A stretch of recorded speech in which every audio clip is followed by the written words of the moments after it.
দশমিক সংখ্যা দিয়ে ভাগ। আমরা এর আগের ক্লাসে পূর্ণ সংখ্যা দিয়ে ভাগ শিখেছিলাম। দশমিক সংখ্যাকে পূর্ণ সংখ্যা দিয়ে ভাগ। আজকে শিখবো দশমিক সংখ্যাকে দশমিক সংখ্যা দিয়ে ভাগ বা পূর্ণ সংখ্যাকে দশমিক সংখ্যা দিয়ে ভাগ। আমরা কয়েকটা উদাহরণ খেয়াল করি। 8.84 ভাগ 2.6, এটা ভাগ করতে হবে। দশমিক ভগ্নাংশকে দশমিক ভগ্নাংশ দিয়ে ভাগ। এদিকে খেয়াল করি, দশমিক ভগ্নাংশ এটা, এটা দশমিক ভগ্নাংশ। তো এটা ভাগ করার জন্য আমাকে মেইনলি এইটা দশমিক মুক্ত করার চেষ্টা করতে হবে। তো একটা সংখ্যাকে দশমিক মুক্ত করতে গেলে কি করা লাগে? তো 10 বা 10-এর ঘাত দিয়ে গুণ করা লাগে। 10, 100, 1000 এরকম সংখ্যাতে যদি গুণ করি তাহলে দশমিক মুক্ত হয়। সাপোজ এই একটা সংখ্যা মানে 0.5, তো এটাকে যদি আমি 10 দিয়ে গুণ করি তাহলে কিন্তু আমরা 5 পাই, অর্থাৎ দশমিক মুক্ত হয়। তো দশমিক মুক্ত করার উদ্দেশ্য হচ্ছে, দশমিক মুক্ত করার উদ্দেশ্য আমরা কি করব? গুণ করতে হবে। কত দিয়ে গুণ করতে হবে? দশমিকের ডাইনে কয়টা অঙ্ক আছে চিন্তা করতে হবে। কয়টা অঙ্ক আছে? একটা। আমরা কত দিয়ে গুণ করতে হবে? 10 দিয়ে।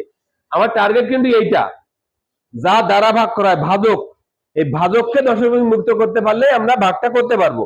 তো ভাজক যেহেতু 2.6, অর্থাৎ দশমিকের ডাইনে একটা অঙ্ক আছে, তার মানে কত দিয়ে গুণ করব? 10 দিয়ে। আর ভাজ্যকেও 10 দিয়ে গুণ করতে হবে, কারণ ভাগফল ঠিক রাখতে গেলে ভাজ্য এবং ভাজক উভয়কে একই সংখ্যা দিয়ে গুণ করা লাগবে। ভাজ্য এবং ভাজক উভয়কে যদি একই সংখ্যা দিয়ে গুণ করে ভাগ করি তাহলে ভাগফলের পরিবর্তন হয় না। তার মানে এই সমস্যার সমাধানের জন্য আমাকে যে কাজটা করতে হবে, 8 দশমিক এটাকে আমি 10 দিয়ে গুণ করব, ভাগ 2.6 এটাকেও 10 দিয়ে গুণ করব। উদ্দেশ্য আছে এইটাকে দশমিক মুক্ত করা, তাই তো? 2.6কে দশমিক মুক্ত করা। তো দেখো এটা দশমিক মুক্ত হবে না, দরকার নাই। তো 8.4 ভাজ্য দশমিক মুক্ত না হলে সমস্যা নাই। ভাগ এখানে কত হবে? 26 হলো।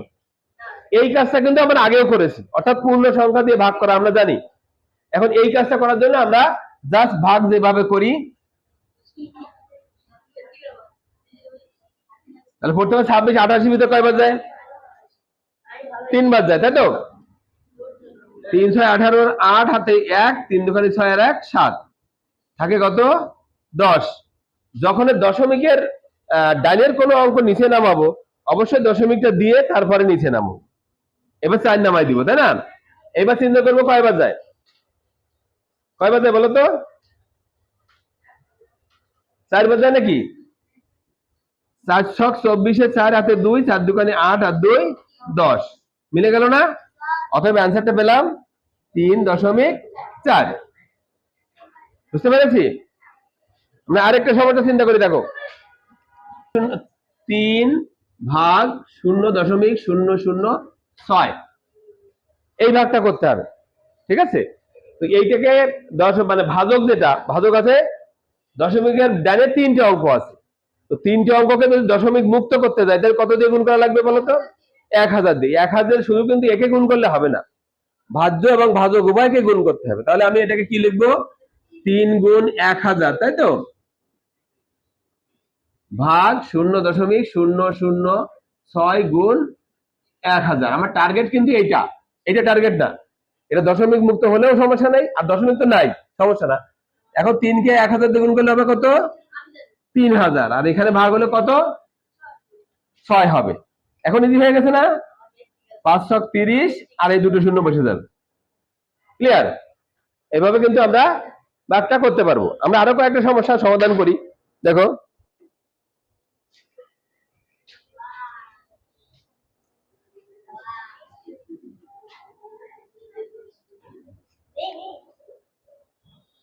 কথা বলো না।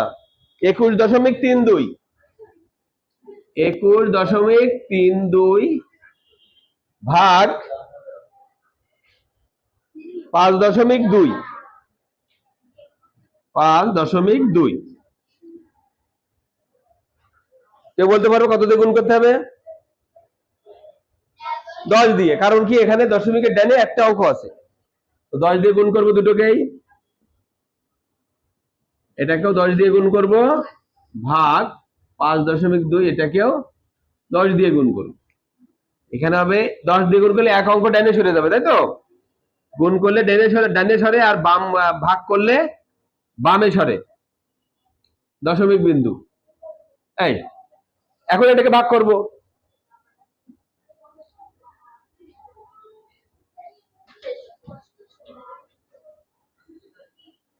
প্রথমত দেখবো যে এর দুই অঙ্কের মধ্যে যায় না, তাহলে 3 অঙ্ক নিব। 3 অঙ্কের ভিতরে কতবার যায়? এই 2 এর সঙ্গে দেখো প্রায় 9 বার যাবে না, 9 বার যাবে। 6 নং 54, 4 হাতে 5, 9 দুগুণে 18, 19, 20, 21, 22, 23, বেশি হয়ে যায়, 8 বার যাবে। 6 48 এর 8 হাতে 4, 8 দুগুণে 16, 17, 18, 19, 20, 8 এর কত হলে 13 হবে, 8 আর 8 5 13, হাতে 1 মিলে গেল। এটা নাম্বার 2, দশমিক দিতে হবে। 26 দুগুণে 52, অর্থাৎ আমার অ্যান্সার হবে 8.2। বুঝতে পেরেছো? দশমিকের ভাগ করার জন্য আমাকে মেইনলি যে কাজটা করতে হবে, ভাজককে দশমিক মুক্ত করতে হবে। তার জন্য 10, 100, 1000 এইরকম সংখ্যা দিয়ে গুণ করতে হবে। যা দিয়ে গুণ করব ভাজ্যকেও তাই দিয়ে গুণ করব, ভাজককে যা দিয়ে গুণ করব ভাজ্যকে তাই দিয়ে করব। যখন দশমিক মুক্ত হবে অ্যাজ ইউজুয়াল নিয়মে আমরা ভাগটা করে দেব। বুঝছো? ওকে।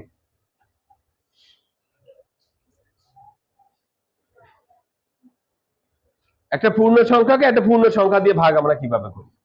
মনে করো 5/8, 5/8, এইটা আমরা কিভাবে ভগ্নাংশের মানে রূপান্তর করি ভাগটা।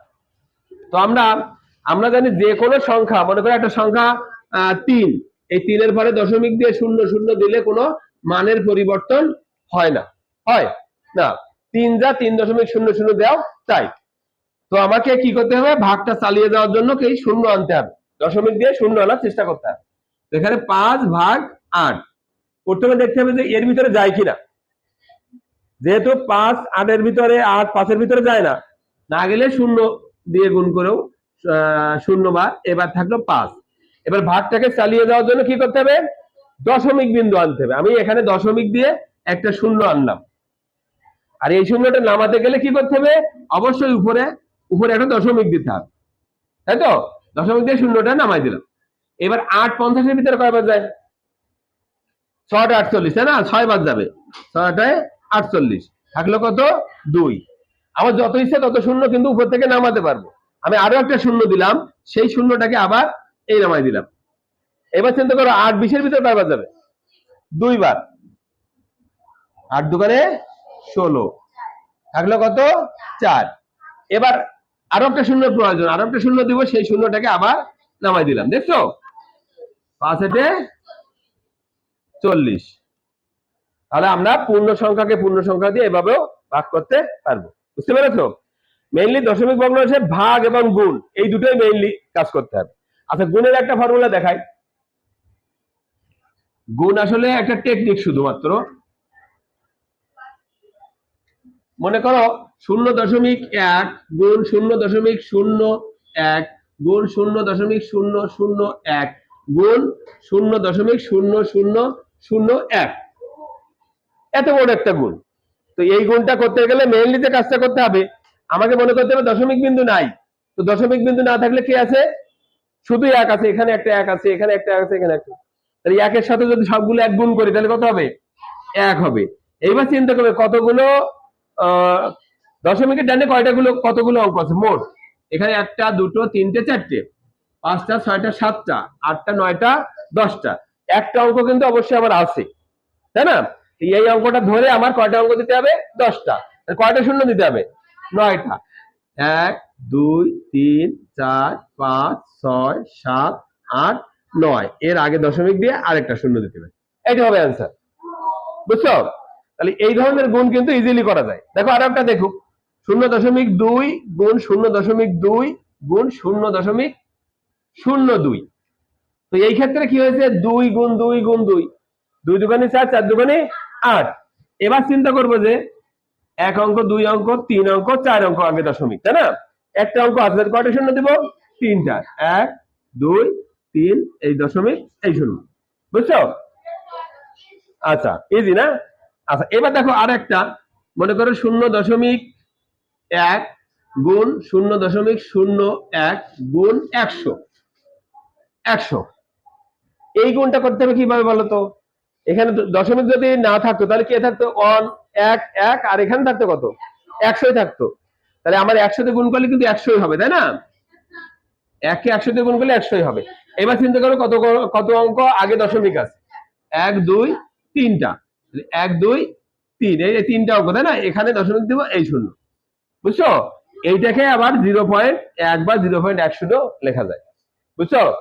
তাহলে এখানে যখন দশমিক উঠাবো তখন চিন্তা করবো পূর্ণ সংখ্যা আছে কিনা। সেখানে তো আমি দশমিক উঠাতে পারছি না, তাহলে ওই সংখ্যাটার সাথে এগুলো গুণ হবে। গুণ হওয়ার পরে তারপর দশমিক চিন্তা করবো, পরে শূন্যগুলো বাদ দিয়ে দেবো, বুঝছো? ওকে।